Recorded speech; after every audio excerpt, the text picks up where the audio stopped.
Há algum danita em nosso meio? Eu vou contar uma história para vocês. Há 20 anos atrás, eu fazia parte de uma mesa numa associação. E eu vi uma das histórias mais tétricas que eu já vi na minha vida. E pode ser que alguns de vocês já tenham ouvido essa história aqui entre vocês. E se já ouviram, vão lembrar comigo essa história com dor. Uma certa ocasião, numa igreja de um certo lugar no Brasil, uma mocinha pediu licença para conversar lá na frente, no microfone. Ela frequentava a igreja um ano e pouco. E ela pegou o microfone da mão da moça que estava terminando a escola sabatina e falou: eu tenho que contar para vocês um pecado meu. E as pessoas paralisadas olhando ela falar. E ela disse: eu quero contar para vocês. Estava ali na igreja naquela hora, o pastor se arrumando ali, ajeitando alguma coisa. A esposa do pastor com os 2 filhos, mais ali no lado da esquerda, da minha esquerda. E a igreja toda ali junta. Vocês sabem que entre a escola sabatina e culto a igreja fica bem cheia? E ela disse: eu tenho que contar o meu pecado para vocês. E o pecado que eu tenho que contar é que eu sou amante do pastor. Na hora que ela disse isso, a esposa do pastor desmaiou ali na hora. E os filhos correram para acudir. E o pastor veio para ela e falou assim: o que você está falando? Você enlouqueceu? Que isso, menina? Ela falou: eu tinha que contar, eu preciso resolver meu problema. Eu preciso salvar a sua alma. Eu preciso resolver você. Os danitas, eles sempre usam essa, cuidado, eu preciso ajudar. Sempre usam a palavra da ajuda, viu? E naquele momento a igreja toda ficou em alvoroço. Eu não preciso dizer que não houve culto. Não houve culto. Não conseguiram fazer o culto. A esposa do pastor foi levantada dali, foi levada lá para fora. O pastor não sabia o que fazer. Começou a dizer: irmãos, por favor, isso é um grande mal entendido. Ela dizia: não é, meu bem. Eu precisava dizer, eu tenho que salvar você e tenho que salvar mim. E ela foi levada para um quartinho, a esposa do pastor foi atrás e começou a conversar com ela, e falou com ela, e foi um alvoroço muito grande. E ela disse: olha, eu vou te provar que isso é verdade.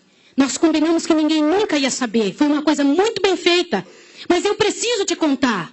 E falou para a esposa do pastor: prestem bem atenção no que eu vou dizer. Falou: só tem uma maneira de você me acreditar, vem aqui. O seu marido tem uma marca na genitália dele. E a marca é assim, assim, assim. E a esposa olhou para ela e acreditou nela na hora.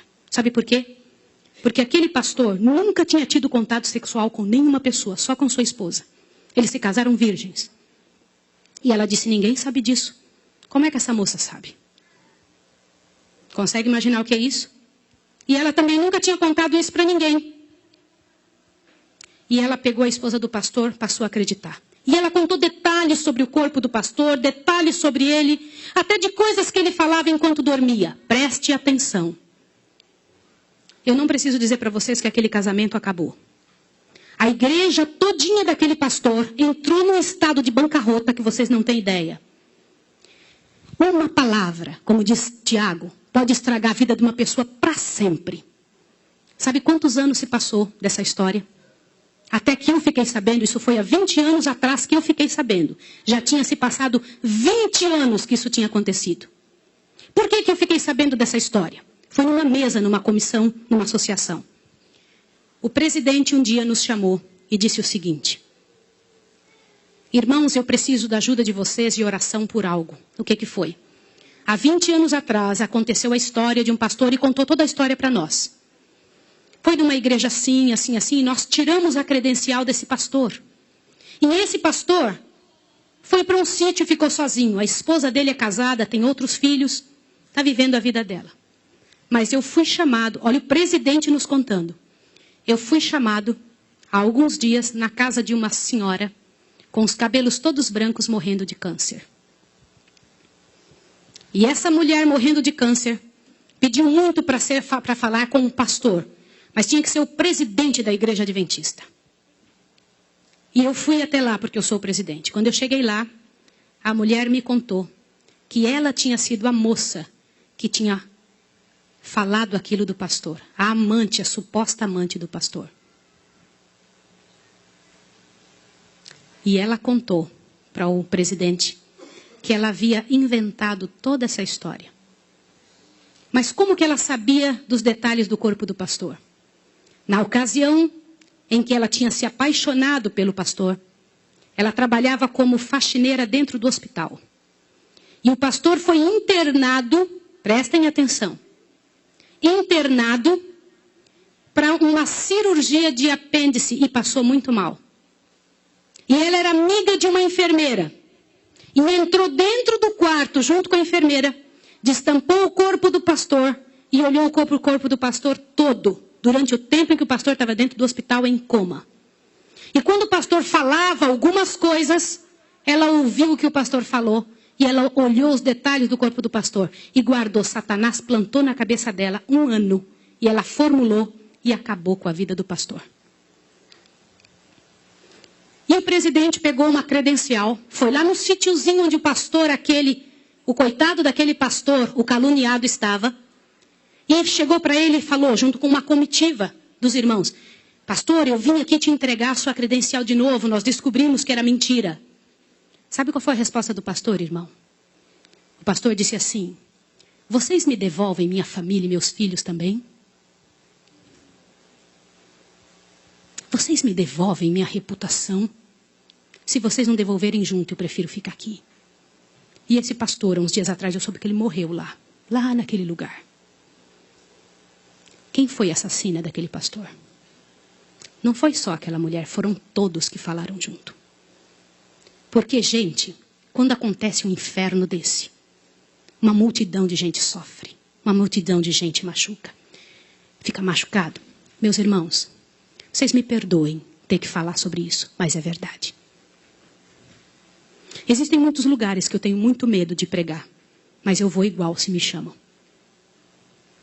Porque eu vou falar uma coisa para vocês. Ontem à noite eu comentei que a vida de quem prega essas verdades é altamente prejudicada.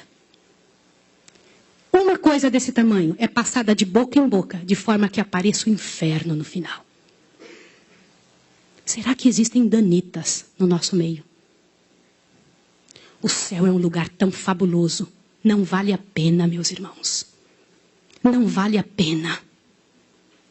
Deus tem mais para a nossa vida. Tem mais coisas para ocupar a nossa mente. Para fazer parte do nosso vocabulário. Para nós pensarmos a respeito das pessoas. Vamos fazer um exercício? Pense bem da pessoa que mais mal você sabe dela. Imagine isso agora. Sabe o que vai acontecer com você? Teu coração vai se encher de paz. Porque é isso que acontece, gente. Se você não for capaz de abrir a sua boca para trazer paz para a vida de alguém, não abra a sua boca para trazer o inferno para a vida de quem quer que seja. Jesus ama as pessoas pecadoras e miseráveis. Todas aquelas que pecaram horrivelmente, Jesus ama. E Ele tem mais para oferecer para nós. Eu vou pedir uma coisa em nome de Jesus essa manhã.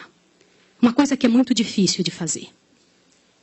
Mas se há alguém em nome de Jesus que falou algo de outra pessoa, ainda que seja verdade, e que não pediu perdão, que peça perdão a Deus agora e corra e peça perdão para a pessoa.